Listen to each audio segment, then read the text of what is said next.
Guillermo, and once again, I feel so blessed that we're actually having the right conversations, which is how, what are we doing to, how are we going to continue to make business happen? We've got deals, we've got things that are happening. We're not, we're being safe, but we're also wanting to, we're wanting to continue moving along and making sure we're making money to pay our bills and our families, and our food and all that stuff. So as far as with your business, Guillermo, right now, what's the same and what's changed?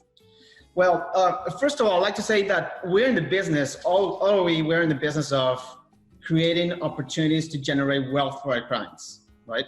We are wealth generators. We can't forget that. Not even in the chance that we're in the crisis right now, as far as the whole demographics and the economics and everything is changing. There are a lot of people looking for good opportunities to not only preserve what they have, but also create new opportunities for them to grow, okay? There is a lot of opportunity making on this crisis. What do I mean by that? There's another statistics complementary to what you said in the US, is that there's a lot of limitations and new construction in the US right now. Interest rates have been going down. However, home builders are not going to be able to pick up with demand as well, because interest rates for mortgage rates are very low, historically low. However, there are a lot of people, even now, of course, if they don't have a job, they're not going to be looking for a home. But if they do have a job, they're going to be looking for, one, either move up on whatever they can afford, and two, for the opportunity of building more equity, of course, and secondly, it will be the opportunity to refinance their home. Now, with the equity that they're going to be taking out of the refinancing, they're looking for investment opportunities, because they know that in times of crisis, there are going to be adjustments in the price, okay? So we have been seeing and hearing from a lot of people that are, taking advantage of those refinancing opportunities, or taking the equity out of their home and trying to look out for investment opportunities. Having said that, of course, there's a lot of people wanting to move out and all those sort of things, but I don't see a trend as far as leaving their original place, as far as, leaving everything behind. They just want to see and wait. And for now, it's too soon to actually talk about a permanent trend. So our business, as far as how it has changed, it hasn't changed a lot, to be honest with you. As a matter of fact, we picked up a little bit in April, not in March, because we saw that people were really scared and putting back and holding back on closing on their transactions. However, April, we had a pickup because, again, there were certain circumstances in the economic changes, that environment, that it will be available for them to take advantage of buying property in Mexico. And not only for the northern part of Baja, I've seen that happening as far as well, for instance, in places like Chapala Lake. We have been, for places in San Miguel de Allende. Like you said, there are a lot of opportunities there because there are big houses, affordability, and there's a lot of opportunities in other parts of Mexico. However, I think we're really well positioned here in 𝗪𝗁𝗃 because of the distance, the closing distance between, if we draw that 6-hour driving ratio within the US, we can go further up to Las Vegas, Phoenix, Tucson, of course, closely to the Bay Area, and we can actually target those sort of people. And there's a lot of the people coming in that are actually Mexican Americans that we see in the trend there. More than America's chance flying away, there are also a lot of Mexican Americans that they have built their business in the US. They, for some reasons, that they're not that comfortable being in the US and big cities anymore, and they're looking for properties in Mexico. So we have been approached by a lot of Mexican Americans in trying to figure out a way how to, make the transactions happen. Having said that, I mean, and going back to your original question, is that our business has picked up a little bit more because we were already prepared for a change in the market. And I think you and I were talking about that even months before this happens. We were expecting a change in the market pretty soon, as far as, we've been in a upscale economic cycle from 10 years now.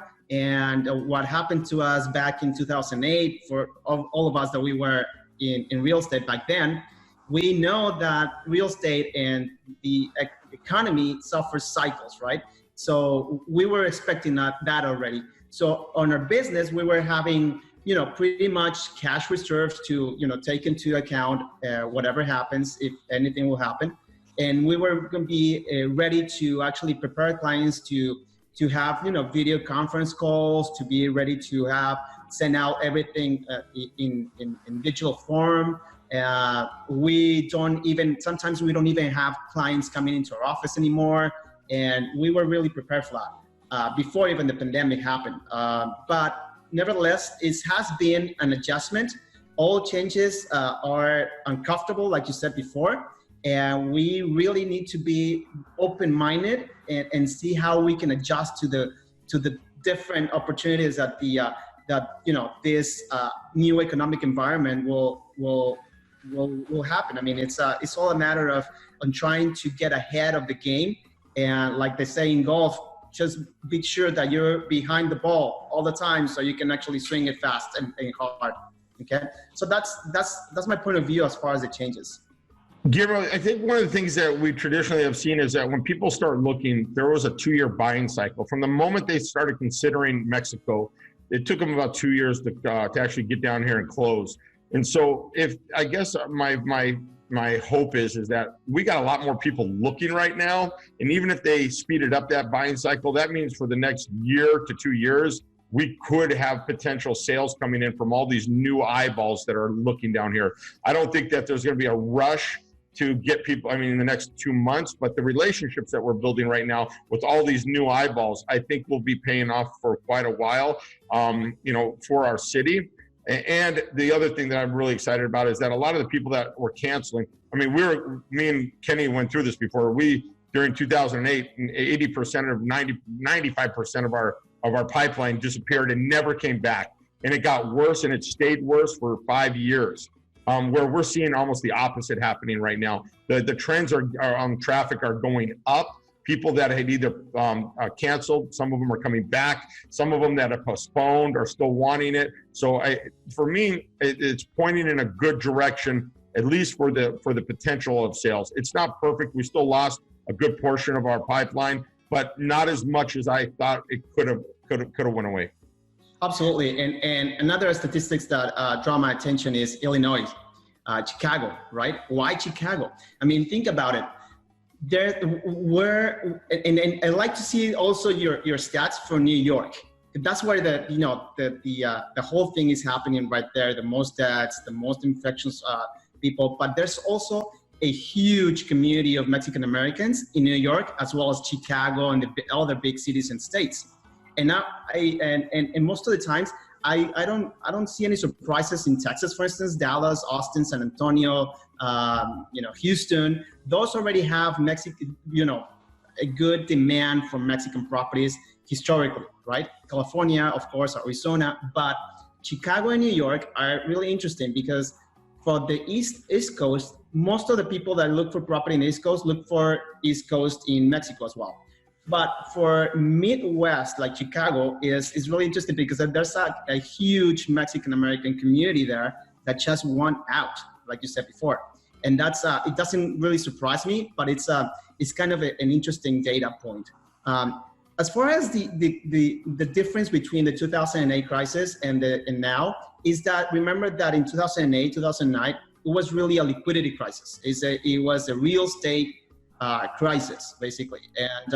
And that's a lot different from now on. Because we have been in a boom economy for the last 10 years. People, portfolios are not that really affected because we have seen that the stock market went down, but it's just recovered in a couple of months. And even though we have seen the scary unemployment rates, we cannot foresee how much of that is going to be kind of a U-shaped recovery or a V-shaped recovery that a lot of the banks are talking about now. And that, for instance, is going to be also that is going to affect the current demand on properties. What I see, some of the most weak points that we have as far as seen as an opportunity for foreign investment as a country as a whole is the current government doesn't really is a very friendly economic, government. It's not really friendly with foreign investors. It's not really friendly on making, public policy as friendly as to attract the more investment from foreigners. So I see that happening a little bit, adjusting on how we'll see that if Mexico takes advantage of the trade wars that you were talking about. It's really difficult for me to understand how this current government and even in the local area, like we know that we already have a very socialist local mayor in Rosarito that is currently, making a lot of decisions that would affect the attractiveness for not only tourists but also foreigners coming in to living into the area. So that's kind of my biggest worry. Not that the people won't have the financial resources to come in and make those things happen. But if there is no inventory, it's because there's lack of incentives from the government to actually promote construction, promote building up that inventory, promote the economic environment suitable for investments to have a good return on investment. I mean, it's all about economics, and it's as we as a group of real estate professionals, we will need to somehow get together with other entrepreneurs and all the other organizations that actually push for those changes within the government to make everything easier for our clients to come in and not only have a good time on a short period of time, but also come in and be safe on the health issues and also be secure, because it's insecurity reasons. Remember that also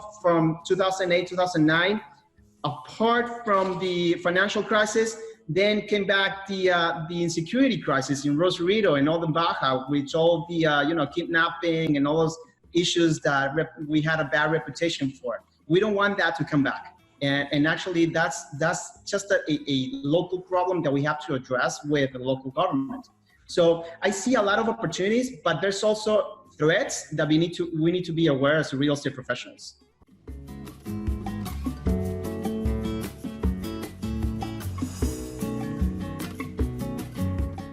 Thank you for watching our video. If you're planning on buying real estate in the Rosarito Beach area, make sure to give us a call. Have a great day, everybody.